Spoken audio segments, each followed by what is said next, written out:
Absolute honor to be here with living legend Manny Santiago, who's still killing the game. How you doing, bro? I'm good. I'm chilling. We're here at Sneakertopia on a very special and important day. Pro skater and Olympian. Let the people know a little bit about you.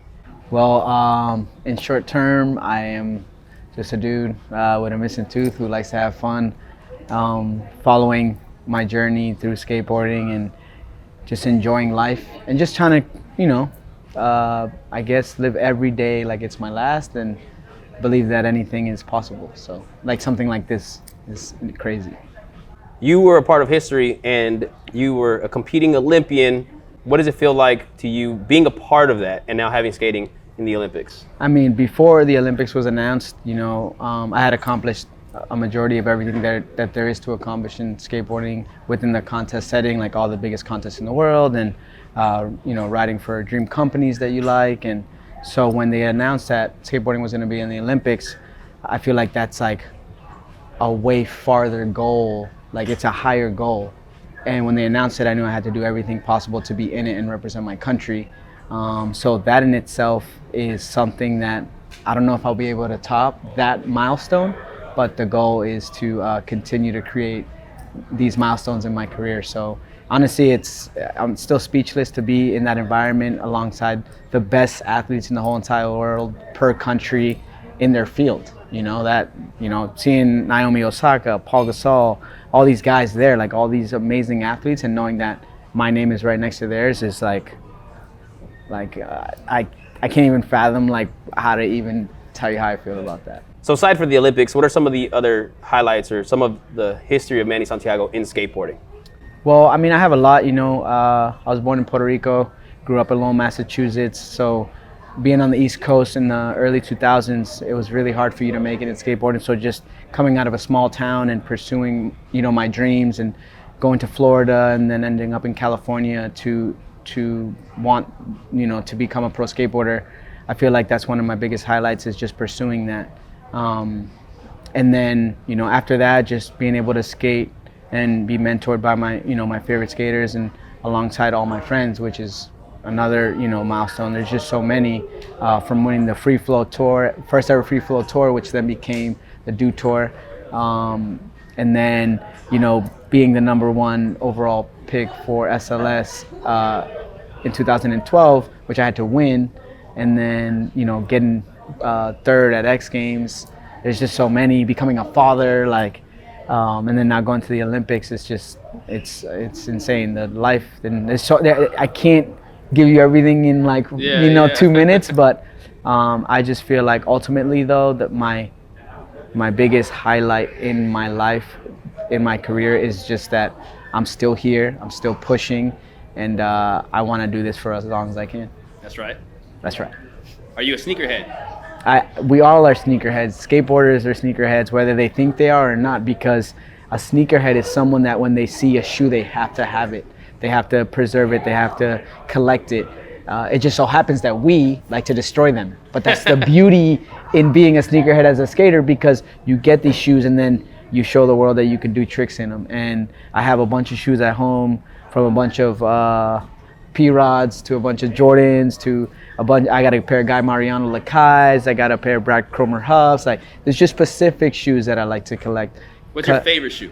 My favorite shoe to skate in thus far, besides my mijo right here, was the P-Rod 7. That was one of the best shoes I've ever skated. Sadly, it lasted its time. I wish they could bring it back. And then my favorite shoe just to hang out in, I would either say like the Jordan 1, which I'm currently wearing, the Lance Mountains, or something like a Saucony Jazz, or like a New Balance runner shoe, something comfortable. Yeah. Or some Wallabies, or actually no, my favorite shoe to be in is sandals, thong sandals. I'm Puerto Rican, dog. I like my sandals. Everybody knows I love my sandals. So, what does it mean to you to have your shoes and your Olympic jersey enshrined here at the Sneakertopia Museum? Honestly, it's an amazing opportunity to have my shoe from 2012 and my jersey from the first ever Olympics here alongside so many legendary shoes and collector items.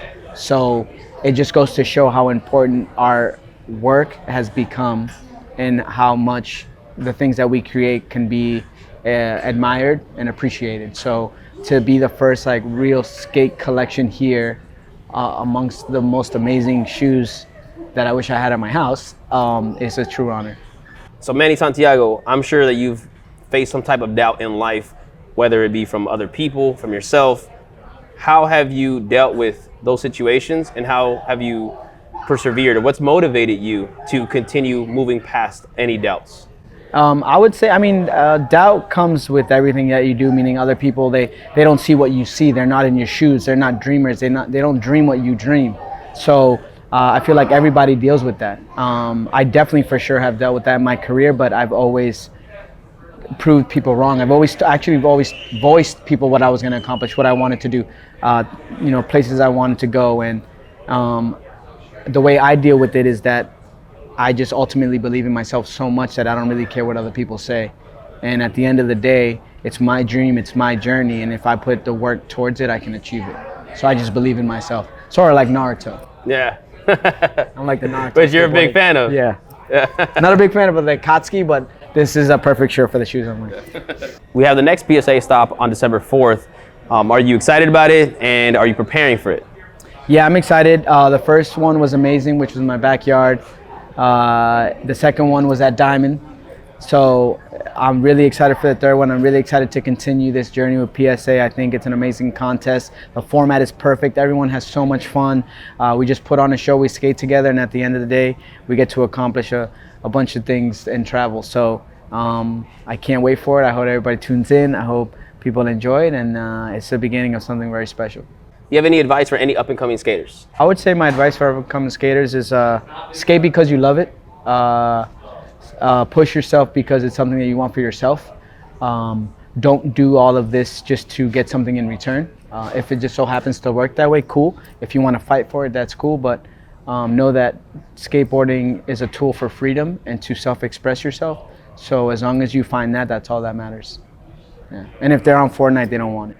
Yeah, you've been getting into Fortnite a lot lately. Yeah, so all y'all people advice, don't challenge Manny Santiago. Nope. Especially when the Naruto skins come on. After that, we come beast. Hey, well, Manny Santiago, it was a pleasure having you here, man. Thank you. I'm excited for all the great things that you're going to continue to do, and I'm hyped for you, and I'm hyped to see you on the next PSA stop. Thank you. Thanks for coming through. Peace.